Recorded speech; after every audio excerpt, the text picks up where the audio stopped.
If you are a man trying to understand the seismic shifts in our cultural landscape, or if you're looking for a red-pilled perspective on how our institutions operated before the influence of modern feminism and Marxism, you are in the right place. Welcome to the deep dive. Today, we have an absolutely massive one for you. We're doing a comprehensive cover-to-cover review of a provocative, highly requested new ebook that is making serious waves right now. Yeah, it really is everywhere at the moment. It is called Power Manifesting Begin with the End in Mind by Conrad Riker.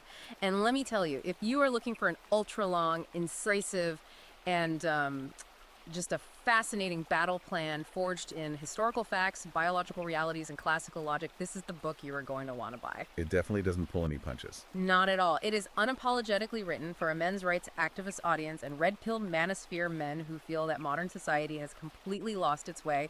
And, well, they basically want a tactical manual for navigating it. Right, but before we go any further into the architecture of this book, I need to establish some very clear ground rules for you, the listener. Absolutely. Lay them out. Because this book tackles highly politically charged content and challenges mainstream cultural narratives head-on, it is our job today to act strictly as your impartial guides. Right. We are not here to endorse or condemn Riker's viewpoints, nor are we here to take any political sides, whether left-wing or right-wing. Our mission is to objectively unpack the author's arguments, lay out the specific data he presents, and help you understand the core ideas contained in his manifesto. We are strictly the messengers today. Exactly. We're looking at the mechanics of his worldview, examining the blueprints he draws, and leaving the final judgment entirely up to you. That is the perfect way to frame this. We are laying out the source material so you can weigh the arguments for yourself. Now, before we really get into the weeds of Riker's world, do us a massive favor. If you enjoy these in-depth analyses, please hit that like button and subscribe to the show. It really helps us continue to bring you these comprehensive breakdowns. It does, and if you find yourself hooked by the concepts we are about to discuss, you need to check out Amazon Kindle and Google Play Books to buy Conrad Riker's ebook, Power Manifesting Begin with the End in Mind. And you should also definitely go follow the author at Conrad and Riker on Substack for more of his ongoing writing and research. So to give you a clear roadmap of where we're heading in this analysis today, where exactly do we start? Well, we are going to start by exploring Riker's foundational theories on the biological blueprint of men. Okay. And how he believes it inherently conflicts with modern social engineering. From there, we will look at his detailed analysis of institutional capture, what he terms the takeover by gynocentric forces. Gynocentric capture. Yeah. Then we will delve into a really fascinating concept he calls the economics of testosterone. And finally, we will unpack his tactical, step-by-step blueprints for building what he describes as anti-fragile patriarchal systems. It is an incredibly dense, intense journey. So let's just start right at the foundation. Let's do it. The absolute bedrock of Riker's entire book is a simple, uncompromising premise, which is that biology dictates reality. Right. He argues that any attempt at top-down social engineering, specifically the modern push for forced equality of outcome, is destined to fail catastrophically. Because it is trying to overwrite millions of years of evolutionary hardware. Exactly. And to illustrate this, he points to something called the Scandinavian paradox. I have actually heard this term tossed around in sociological debates before, but how exactly does Riker utilize it to prove his point about biological hardware? The way he uses the Scandinavian model is actually one of the most compelling structural arguments of the early chapters. For decades, Nordic countries, places like Sweden, Norway, Denmark, they've been held up globally as the ultimate poster children for state-enforced gender equality. Right, they have all the policies. Yeah, extensive government policies, parental leave structures, and educational initiative designed to completely level the playing field between men and women. So the assumption of the social engineers was that if you remove all cultural conditioning and systemic barriers, men and women will naturally distribute 50-50 across all professions. That was the goal. But Riker points out the paradox, which is that the exact opposite happened. Wait, so the more they pushed for equality, the more the outcomes diverged. Precisely. Despite all this aggressive social engineering, the data shows that women in these highly egalitarian countries still overwhelmingly choose careers in fields like nursing, teaching, and caregiving. While the men do what? The men continue to fiercely dominate STEM fields: science, technology, engineering, and math. Furthermore, the gender divide in occupational choices is actually larger in these egalitarian countries than it is in more traditional developing nations. That's wild. Riker's argument here is that the harder a state pushes to artificially override human biology, the more human preferences snap back to their natural evolutionary defaults. So he views this Scandinavian data as undeniable proof that attempting to flatten natural hierarchies isn't just a misguided political project. No, he says it is a fundamental denial of biological reality. And he doesn't just stop at occupational data. He dives deep into the actual neurological wiring that drives those choices. The Cambridge studies. Yes, these massive studies from Cambridge University where researchers observed the toy preferences of toddlers. The scale of this research is wild. They looked at toddlers across 30 different global cultures. And doing that across 30 cultures eliminates the argument that socialization was driving the behavior, right? Exactly. The researchers found that male toddlers, essentially from the moment they could focus their eyes, fixated on moving objects, things like trucks, balls, mechanical objects. And how did that compare to the female toddlers? They fixated on them 10 times longer than female toddlers did. The girls tended to gravitate toward faces and empathetic stimuli. Riker links this innate pre-socialized fixation directly to male spatial wiring. And that spatial wiring is a crucial component of his historical worldview. He doesn't just view it as a quirk of toddler behavior. No, he takes it much further. Right. He argues that this specific biological drive to manipulate objects, build systems, and understand physical geometry is the literal engine that built Western civilization. He makes a huge leap there, tying it directly to ancient architecture. He does. He uses the example of the Parthenon in ancient Greece. He describes the precision-cut marble, the architectural math required to build a structure that accounts for optical illusions by bowing the columns slightly outward. And he attributes all of that to this wiring. All of that, he argues, is the ultimate magnified manifestation of that specific male biological toolkit. It is the toddler staring at the mechanical truck scaled up to an empire-building level.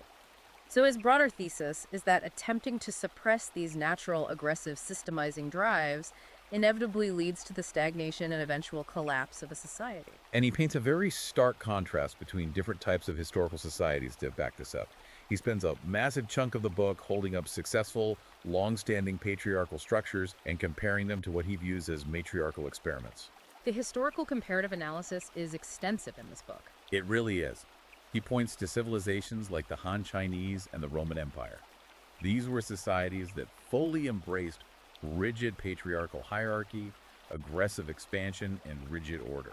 And according to Riker, because they aligned their societal structure with male biological imperatives, they produced monumental technological, logistical, and societal advancements. Right. Aqueducts, legal codes, massive trade routes.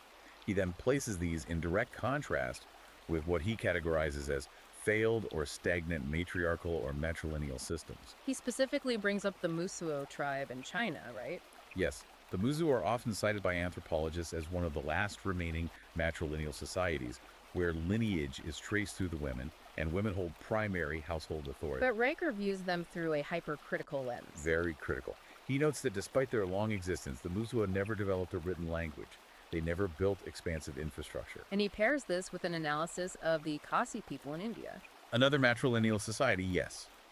He cites sociological studies showing a drastic lack of male ambition, high rates of male school dropouts, and general economic stagnation within that culture. He even scales this argument back to our primate cousins. Yeah, he points out that matriarchal bonobo monkeys, which resolve conflict through social bonding and sexual contact, are evolutionary losers that are constantly having their territory encroached upon by the patriarchal, violently strategic, and aggressive chimpanzees. That is a harsh biological lens, but it really kicks into high gear when he moves from ancient history and isolated tribes into modern industrialized nations. The Soviet Union stuff. Exactly. He spends a lot of time dissecting the Soviet Union in the 1920s, specifically targeting a government department called the Zenodal. I had honestly never heard of this before reading his analysis. What was the Zenodal, and why does Riker view it as the ultimate warning sign? So the Zenodal was the women's department of the Secretariat of the Central Committee of the All-Russian Communist Party. It was established by the Bolsheviks with a very specific, radical goal, which was to completely dismantle the traditional patriarchal family unit. Because they viewed it as capitalist. Exactly. The early Soviet social engineers believed that the traditional family was a capitalist, oppressive structure. So they pushed for easy divorces, state-run child rearing, and the complete economic independence of women from men. Attempting to engineer perfect, frictionless socialist equality. Right, but Riker claims the outcome was completely catastrophic. And he cites archived data to support that claim. Right, he cites devastating archive data. According to his analysis of the Soviet records, this attempt to dissolve the traditional family led to absolute social chaos. By the late 1920s and into the 30s, the breakdown of marriage and paternal responsibility resulted in an estimated 13 million homeless, roving children. 13 million. Yes, and often forming violent street gangs. Furthermore, he points to demographic data showing that this familial instability, combined with other Soviet policies, contributed to a 25% population collapse by 1950. So for Riker, the Zenadel is the ultimate historical red flag.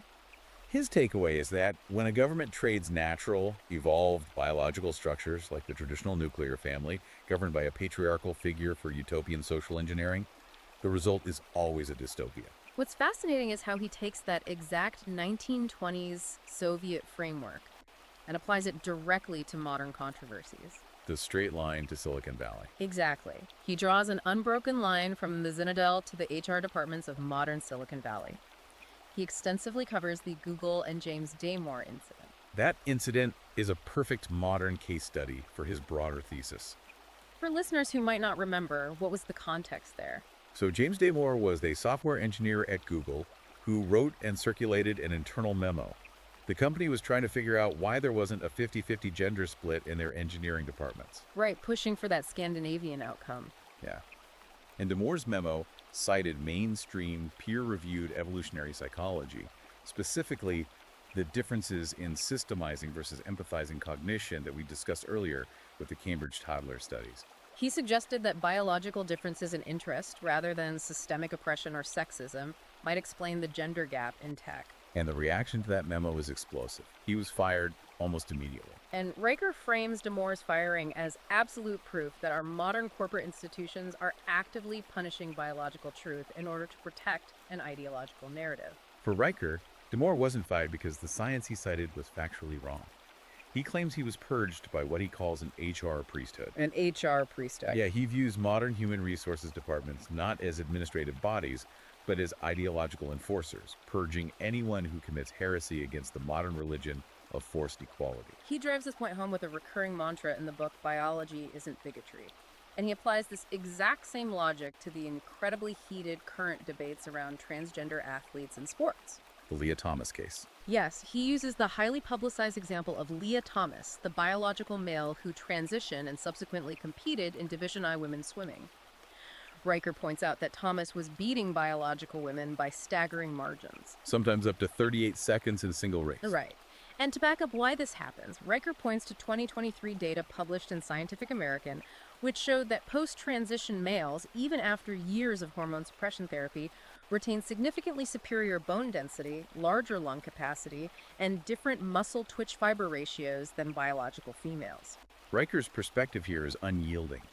He argues that pretending these massive biological advantages simply evaporate because of self-identification isn't an act of progress or kindness. He categorizes it as pathological altruism, right? Yes. He defines pathological altruism as the desire to be seen as compassionate, taking precedence over observable reality, to the point where it actively destroys fairness, safety, and the very systems it claims to improve. So in this case, he argues it destroys the entirety of women's sports just to validate the emotional state of a biological male. That is his stance.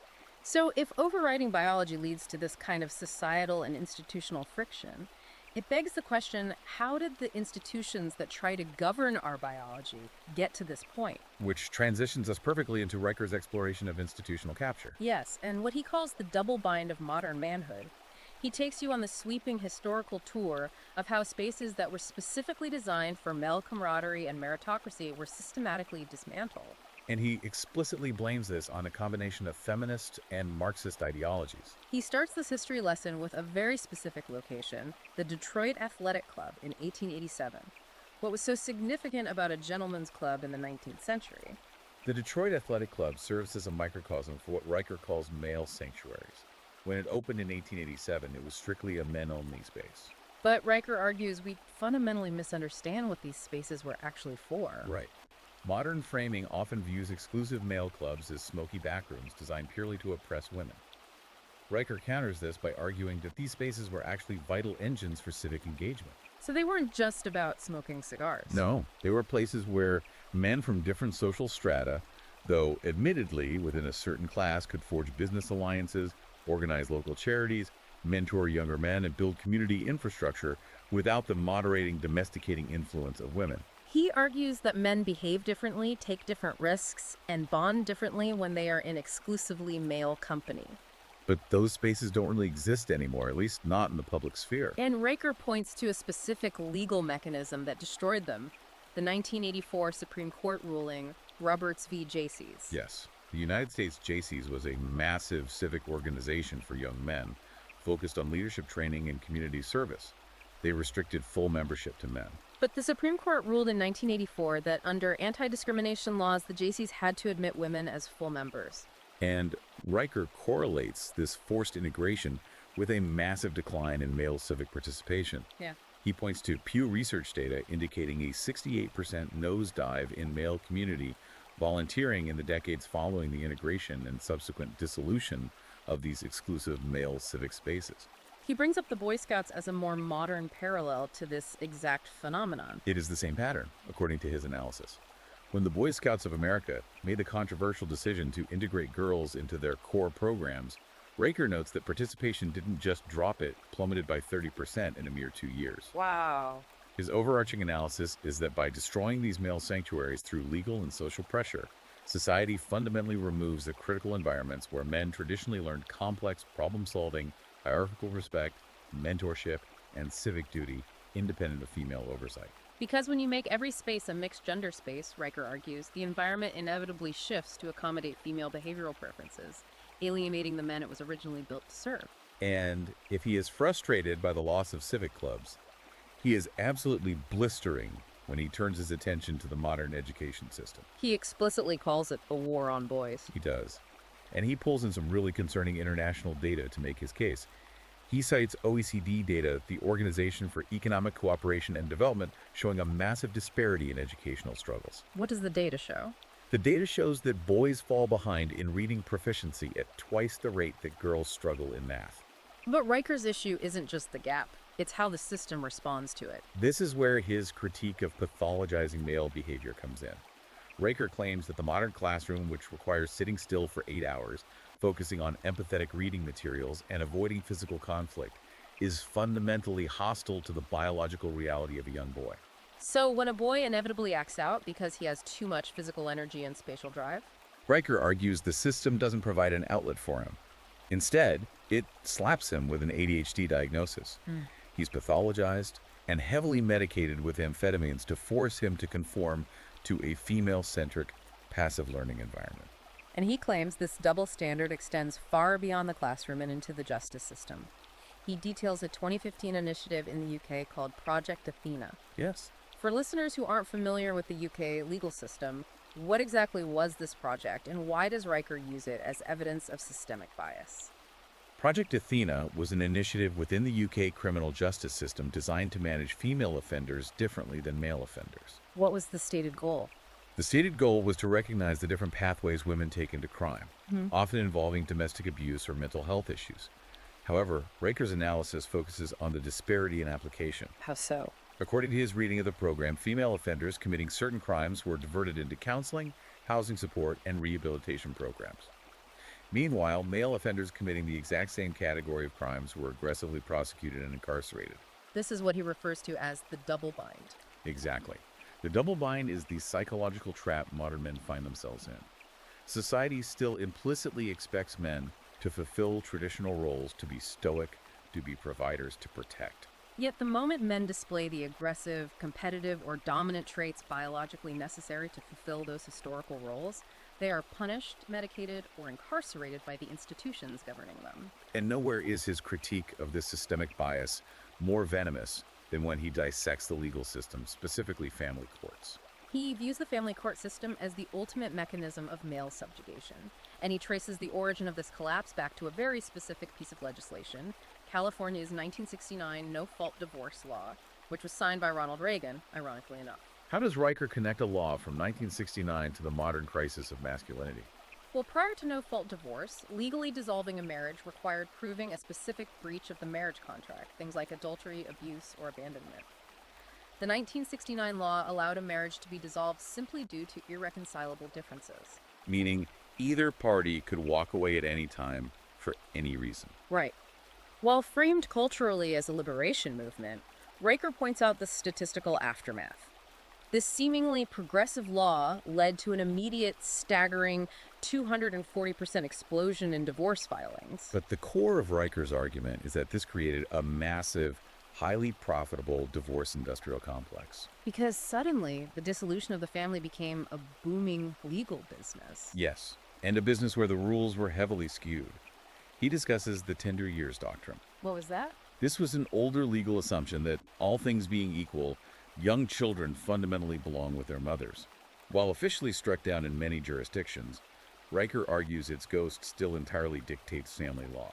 Resulting in modern statistics where roughly 90% of primary custody and alimony decisions favor the woman. He describes family court as a casino where the house always wins and men are the ones bleeding cash.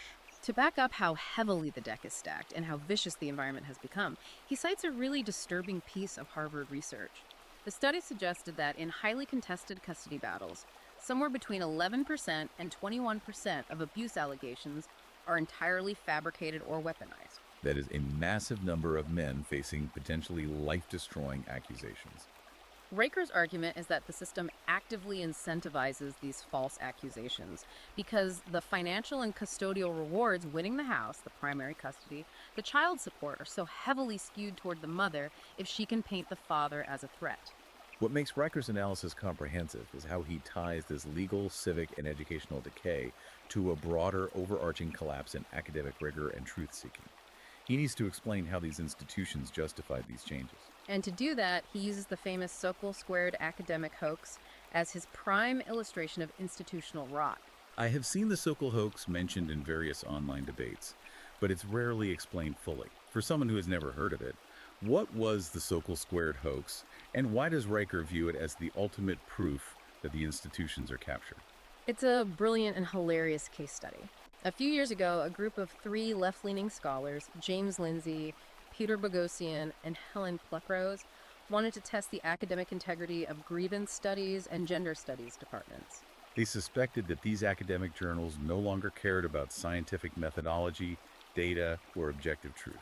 They suspected the journals only cared if a paper validated their specific ideological worldview, so they spent a year writing completely absurd, intentionally fake academic papers. And they submitted them to peer-reviewed journals. Yes, to the absolute top-tier journals in these fields. And the papers were ludicrous. One paper claimed that dog parks are manifestations of systemic rape culture and canine oppression. Wow. Another paper was literally just a section of Adolf Hitler's Mein Kampf, but they replaced keywords with feminist buzzwords. And the journals actually published them. That is the kicker. Several of these top-tier, peer-reviewed journals accepted and published these fake papers. The reviewers even praised the scholarship.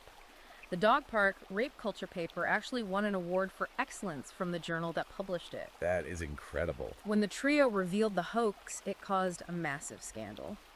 But for Riker, this isn't just a funny prank, it is terrifying proof. He argues this proves that the very academic institutions responsible for defining truth, writing policy, and training our educators have completely abandoned the Socratic method. They have treated objective reality for ideological conformity. If you use the right buzzwords, they will publish anything. And you see this exact same ideological capture bleeding out of academia and directly into the corporate world, according to the book. Riker really seems to relish pointing out when woke capitalism backfires on massive corporations. The Gillette ad. He brings up the infamous 2019 Gillette advertising campaign. Gillette, a brand whose entire historical identity was selling razors to men, released an ad that essentially lectured its own customer base about toxic masculinity, bullying, and sexual harassment. And Riker notes that this attempt at corporate virtue signaling was a financial disaster.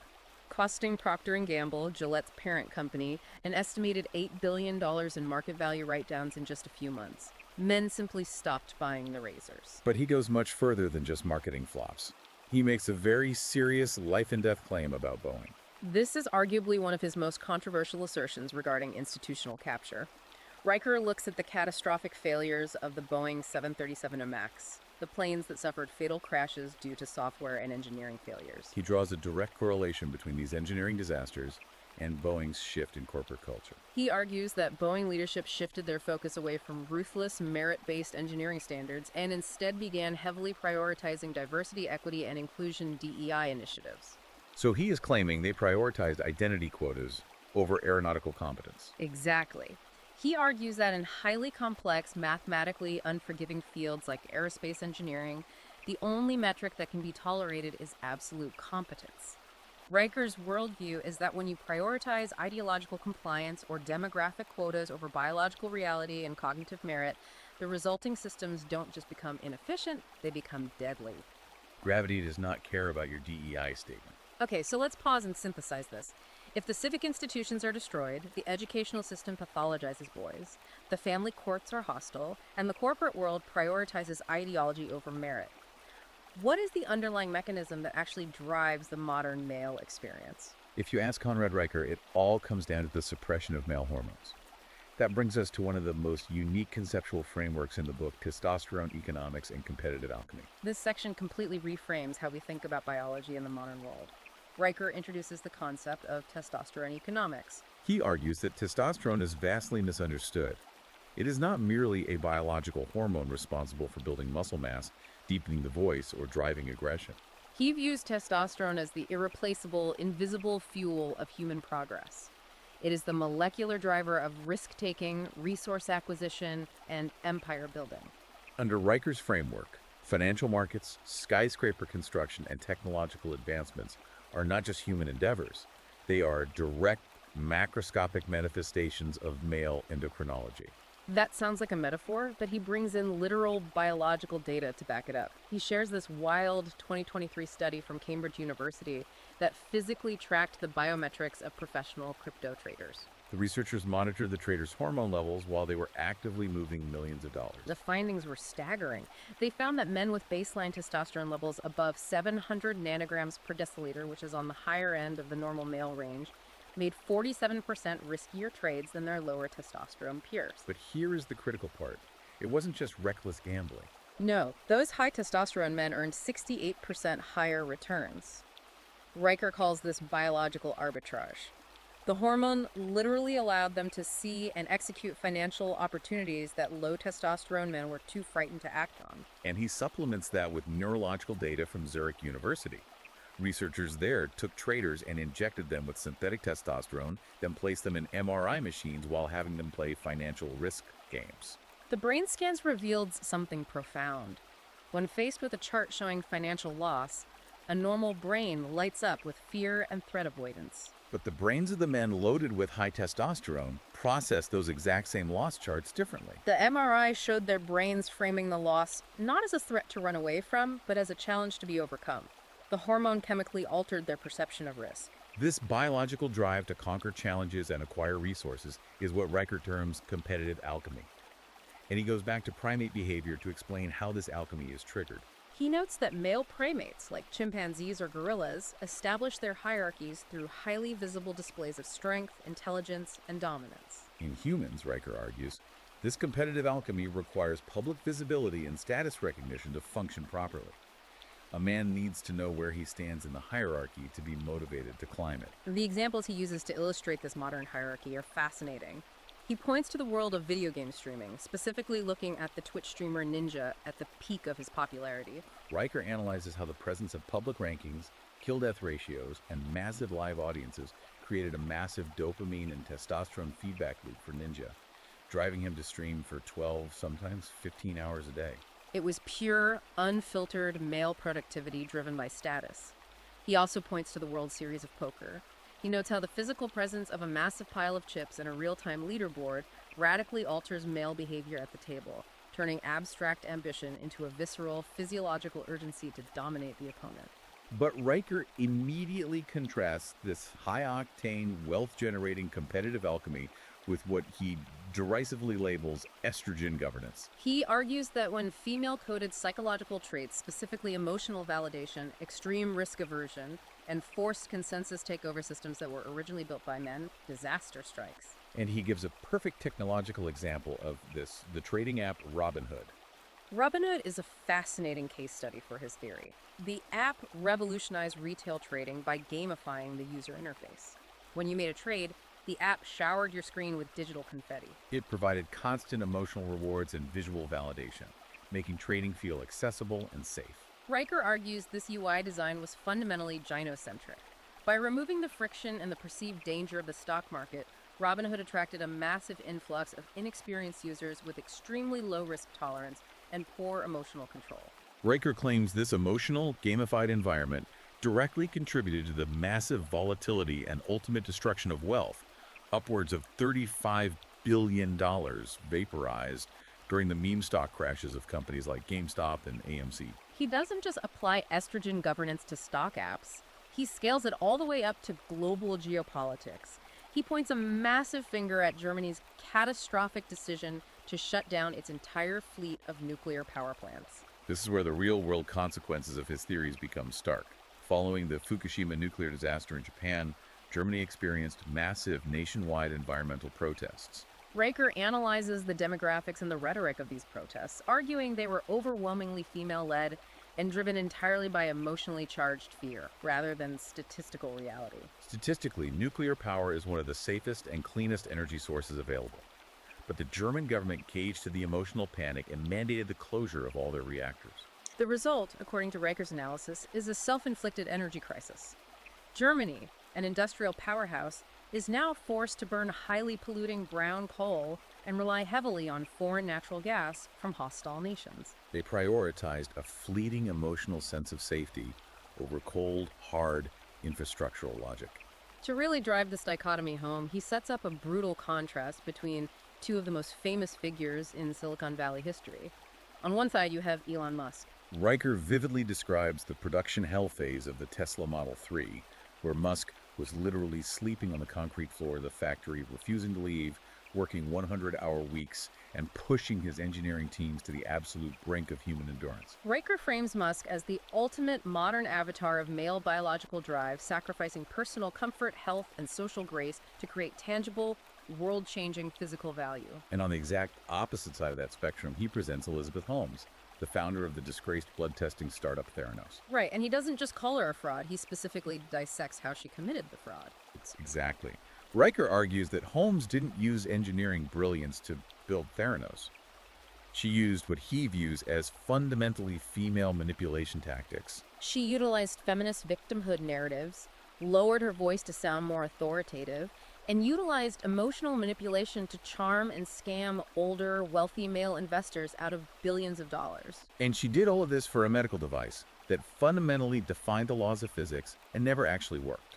For Riker, the Musk versus Holmes dichotomy is the ultimate, undeniable contrast between male creation building the machine and female manipulation faking the machine through social consensus. And he doesn't shy away from applying this ruthless biological and economic lens to the most intimate part of human life, the dating market.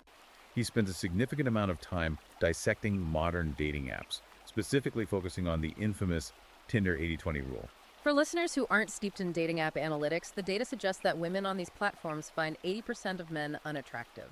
Meaning, the vast majority of female attention is hyper-focused on the top 20% of the most attractive, successful men. While many sociologists view this as a tragedy of the digital age that leaves millions of men isolated, Riker views it through the cold lens of evolutionary psychology. He does not see it as a tragedy. He sees it as a harsh, mathematically efficient biological meritocracy functioning exactly as nature intended. Female hypergamy, the biological drive to mate with the highest status male available, is fully unleashed on these apps. Riker argues that modern women are trying to artificially manipulate this market. They demand that average men lower their standards and commit, while simultaneously refusing to accept that their own biological market value decreases as they age. So, if testosterone is the ruthless fuel that builds civilizations, conquers financial markets, and drives biological selection, what is the ultimate final expression of all that energy? What is the point of it all? According to Riker, the end goal is not just money or status, it is the creation of the family unit and the legacy of fatherhood, which transitions us into his exploration of legacy engineering and the crisis of fatherhood. This is the pivot point in the book where Riker shifts from diagnosing societal rot to identifying what he believes is the single catastrophic structural failure of the modern era, the removal of the father from the home. He asserts unequivocally that patriarchy is the only functional engine of civilization, and the traditional, biologically present father is its master architect. Without the architect, the building collapses, and the statistics he presents to illustrate this collapse are genuinely staggering. He notes that in the year 1960, only 5% of American children lived in homes without their biological fathers. It was a statistical anomaly. Today, he points out, that number has exploded to over 40%. Almost half of the country. And the sociological consequences of that vacuum are brutal. He bypasses all the arguments about poverty or systemic issues and points directly to the lack of male authority. He cites Department of Justice data showing a terrifying correlation. Fatherless boys are 700% more likely to end up incarcerated in the juvenile or adult justice systems than boys raised with a biological father in the home. 700%. But Riker, being fundamentally focused on biology, doesn't just rely on the sociological data. He looks at the actual biological transformation of a man when he becomes a father. He brings up these fascinating studies from UCLA showing that a man's testosterone levels organically drop by roughly 34% during his partner's pregnancy and the early months of the child's life. Now, modern society and pop science usually frame that testosterone drop as men becoming softer, more empathetic, basically turning into a secondary maternal figure to help change diapers. Yes, but Riker completely flips that script. He argues that this hormonal shift is deeply misunderstood. He pairs the UCLA testosterone data with research from Johns Hopkins University that looked at the oxytocin profiles of new fathers. Oxytocin is often called the love hormone or cuddle hormone, primarily associated with maternal bonding. But the Johns Hopkins research showed that when a man becomes a father, his oxytocin profile doesn't match a mother's. It identically matches the oxytocin profile of a combat veteran in a war zone. That is wild. What does that mean practically?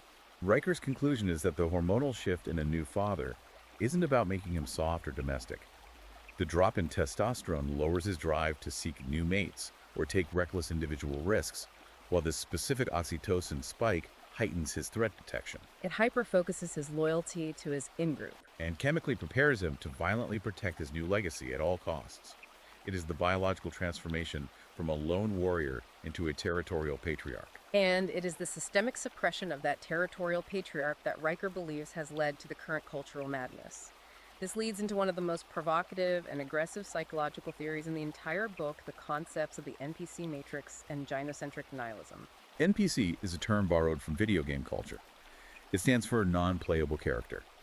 These are the background characters in a game that just stand there, repeating pre-programmed lines of dialogue. They have no internal agency or independent thought. Riker uses this exact term to describe modern leftist activists and those fully bought into the woke institutional framework. He backs up this NPC insult with literal brain scans. He cites fMRI studies, functional magnetic resonance imaging conducted at UCLA, that looked at the brain activity of individuals who identified as highly progressive activists while they were exposed to political stimuli. Riker claims these scans show these individuals operating primarily out of their amygdala. The amygdala is the ancient evolutionary fear and emotion center of the brain. It controls the fight or flight response. He contrasts this with classical patriarchal thinking, which he argues relies heavily on the prefrontal cortex, the area of the brain responsible for complex logic, impulse control, and long-term planning. He argues this amygdala-driven, fear-based processing creates a literal hive mind conformity. It's the biological explanation for why you see cancel culture mobs chanting identical slogans, acting with identical outrage, and enforcing rigid speech codes. They aren't utilizing logic. They are just reacting to emotional stimuli and seeking the safety of the herd. And Riker claims this resulting culture of gynocentric nihilism deliberately and maliciously erases male suffering from the cultural narrative. The erasure of male suffering is a pivotal grievance in his worldview. He points out a horrifying statistic: men account for roughly 80% of all completed suicides globally. It is an epidemic of male despair. Yet Riker notes, society, media, and healthcare institutions largely ignore this crisis. Why? Because acknowledging the profound systemic pain of men completely shatters the foundational feminist narrative that men are the privileged, coddled oppressors, and women are the eternal victims. And the Matrix simply cannot compute male suffering, so it deletes it. So if a man wakes up, realizes he is in this matrix, and decides he wants to fight back and build something real, what does he do? Riker doesn't just complain. He introduces the concept of legacy blueprints.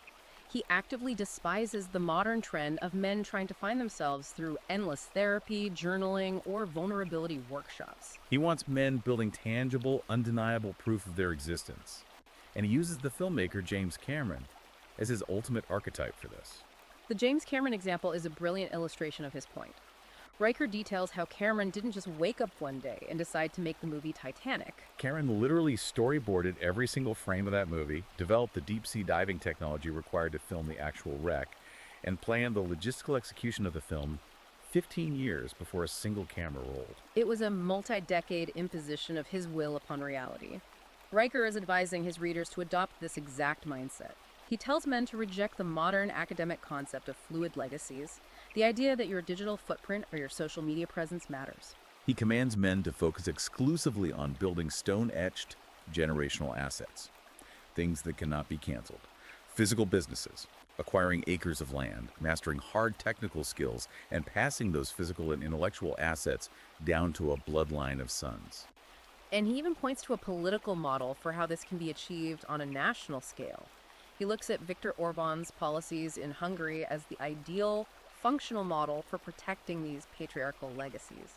Hungary provides a fascinating real-world laboratory for Riker's theories.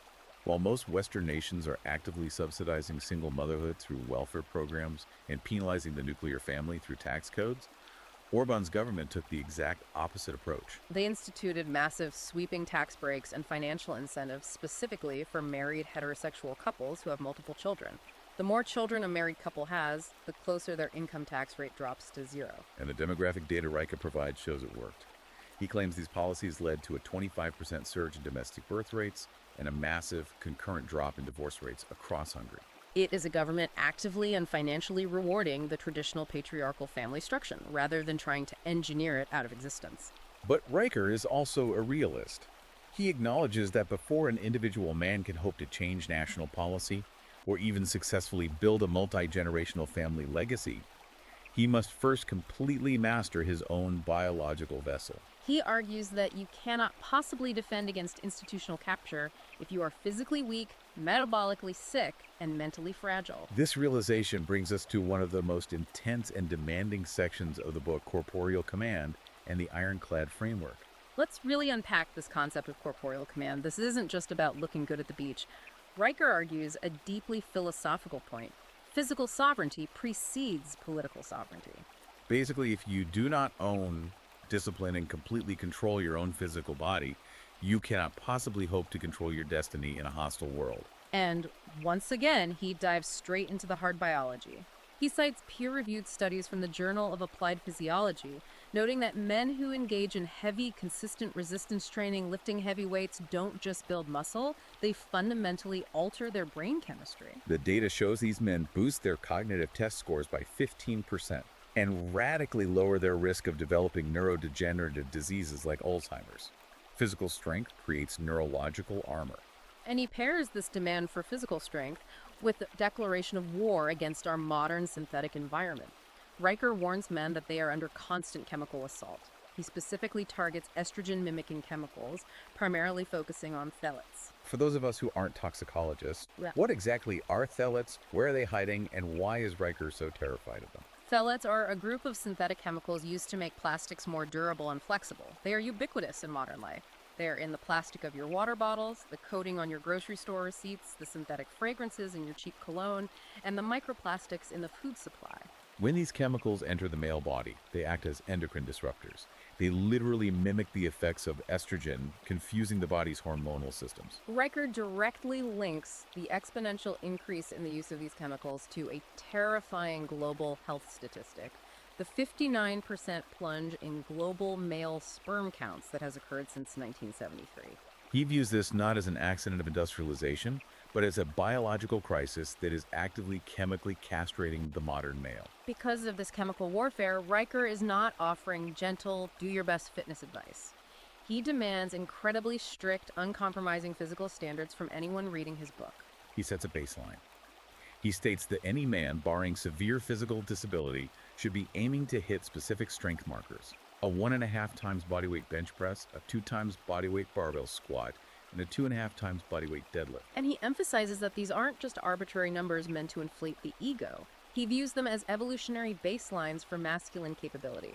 He cites military data tracking the physical performance of infantrymen, noting that soldiers who can meet those specific strength-to-weight ratios suffer 43% fewer combat and musculoskeletal injuries in the field. To Riker, a man who cannot lift these weights is a biological liability to himself and his community. To help men achieve this elite level of physical sovereignty, Riker lays out what he calls the ironclad framework for daily life.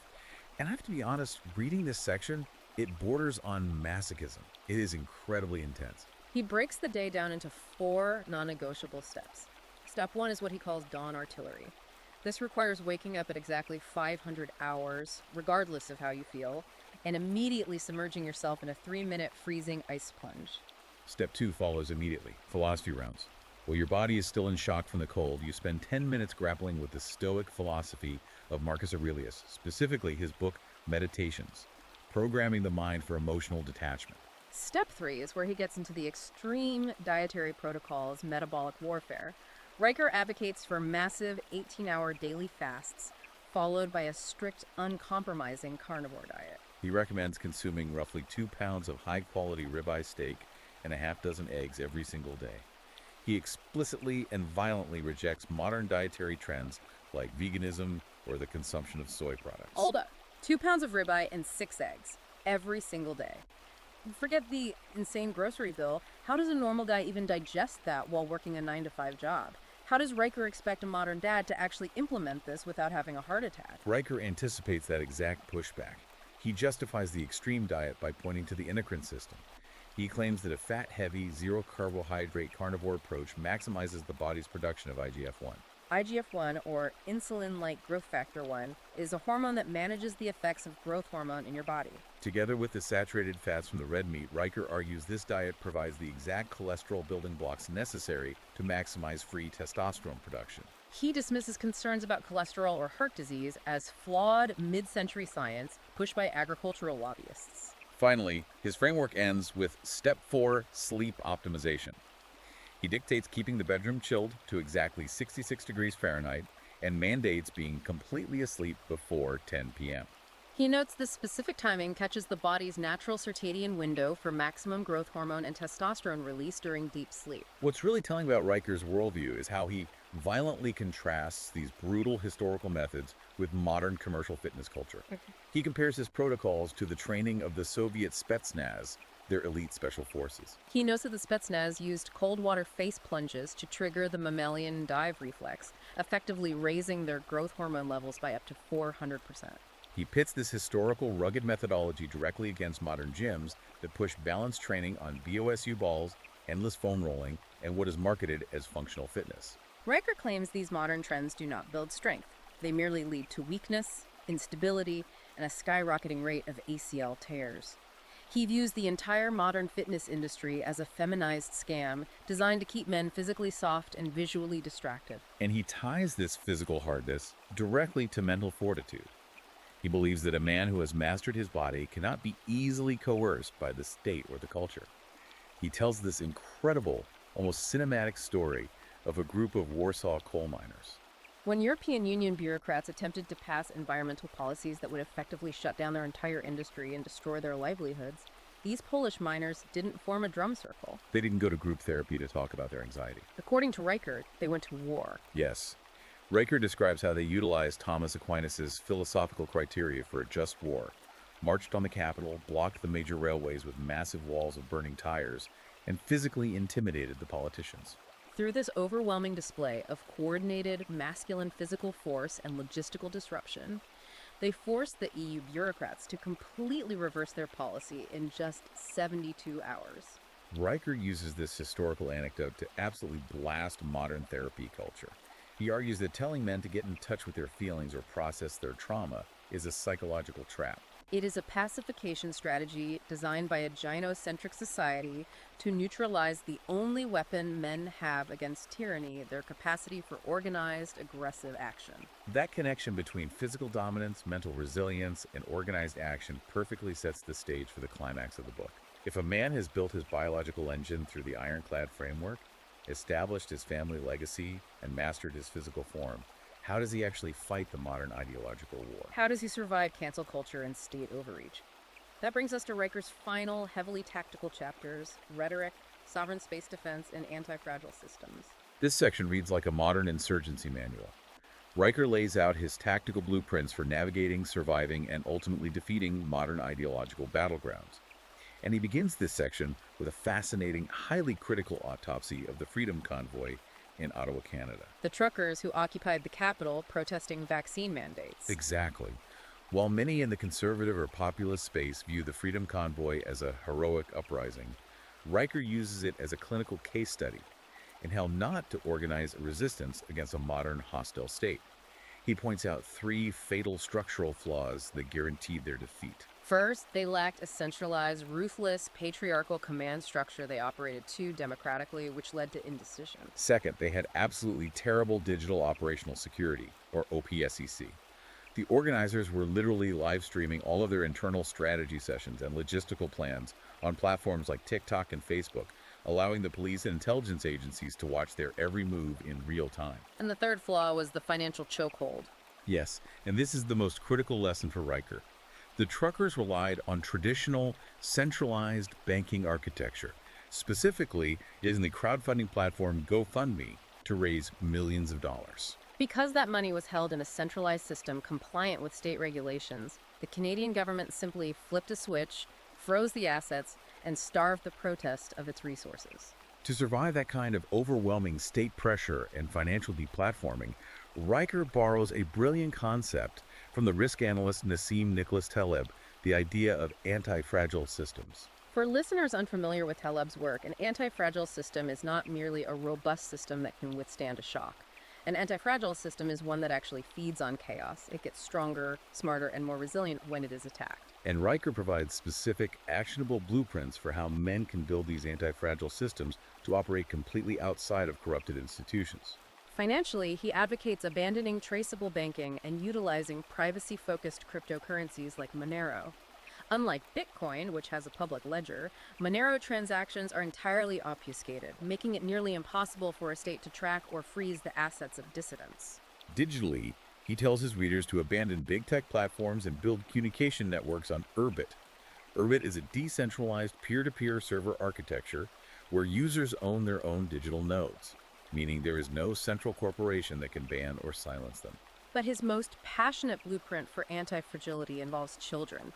He argues that handing your children over to the public school system is an act of generational surrender. He mandates that men pull their children out of these institutions and establish localized homeschooling co-ops. He specifically highlights this radical, fascinating co-op operating in rural Idaho. In this community, teenage boys are spending their mornings rigorously studying classical logic, reading the Roman philosopher Cicero in Latin, and debating ethics. Track, hunt, and butcher a deer to feed their families. For Riker, a young man who can outdebate a Marxist scholar and physically process his own meat is the ultimate anti-fragile weapon. He cannot be starved, and he cannot be brainwashed. But Riker knows that you can't just hide in the woods of Idaho forever eventually. You have to engage with the culture and fight the ideological war in the public square. So he unpacks his rules for frame control and weaponized rhetoric. Frame control is the psychological concept of dictating the underlying assumptions of a conversation. He tells his readers to ruthlessly apply Socratic dialectic, the method of asking relentless, probing questions to expose logical contradictions against the emotional appeals of modern cancel culture. He views modern progressive arguments not as logic, but as sophistry arguments designed to manipulate emotions rather than uncover truth. His advice for handling a digital mob is incredibly counterintuitive. When the cancel culture mob comes for you online, the instinct is usually to apologize, clarify your statement, or beg for forgiveness.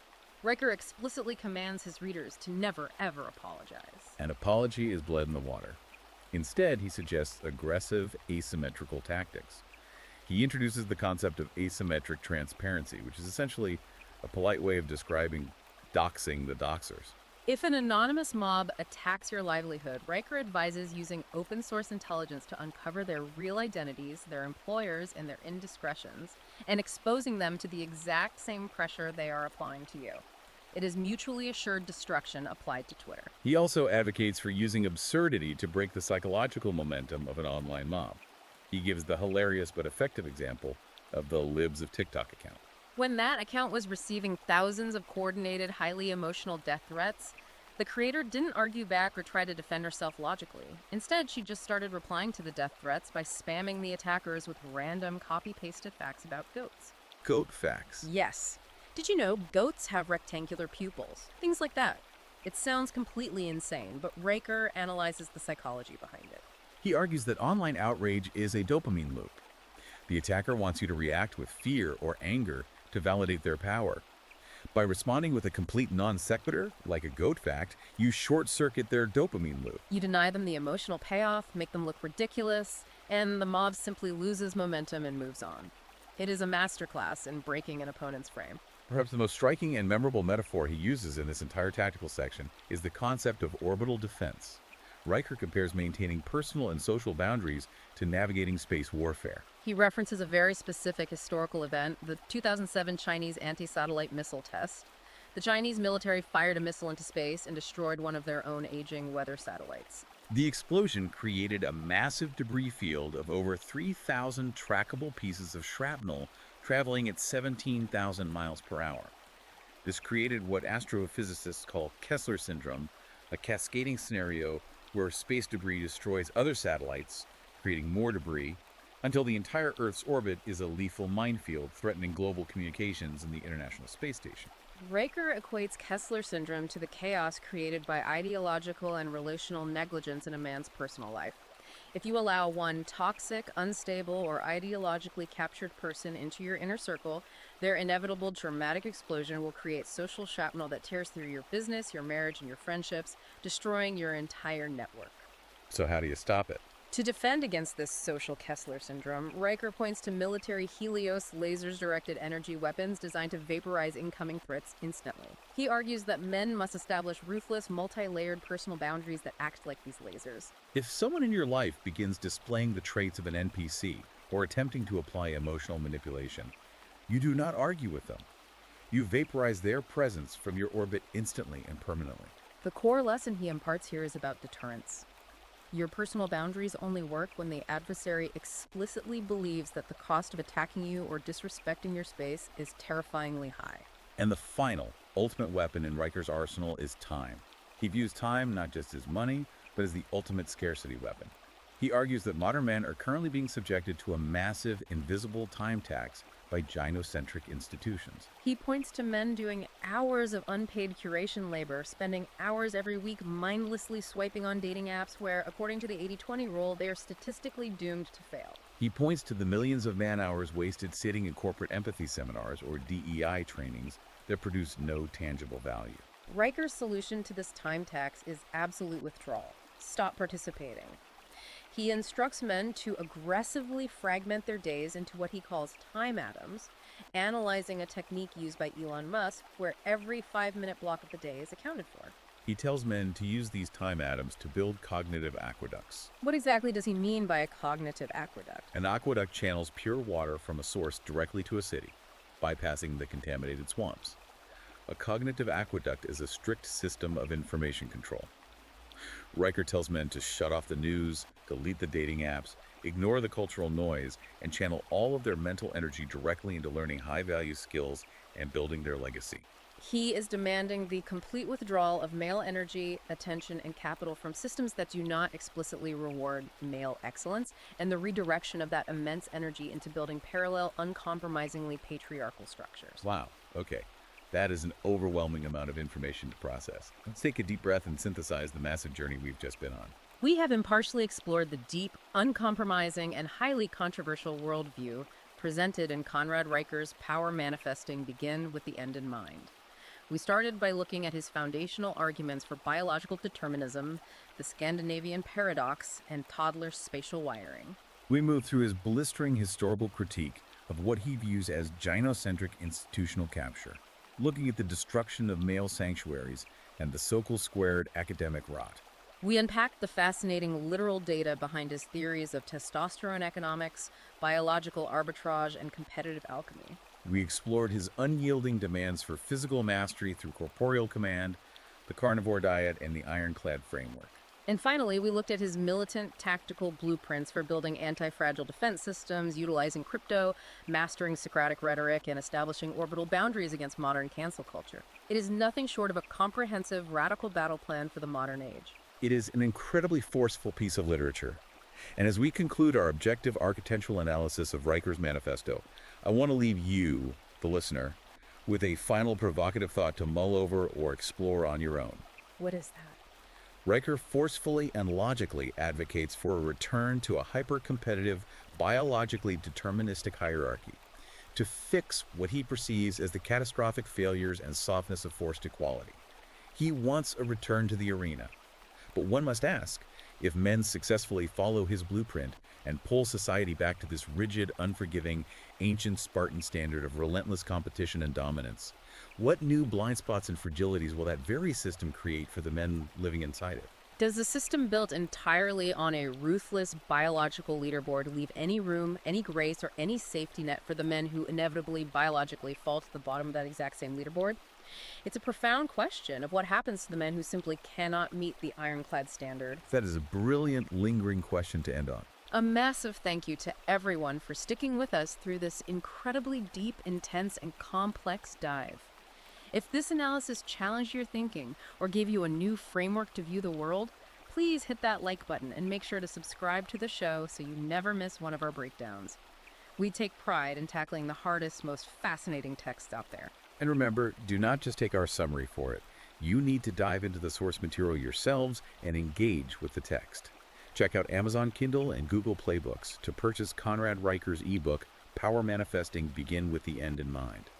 And if you want to read more of his ongoing thoughts, research, and political commentary, remember to follow the author at Conrad Riker on Substack for a steady stream of his content. Thank you so much for joining the deep dive today. Keep reading, keep questioning the narratives around you, and we will see you next time.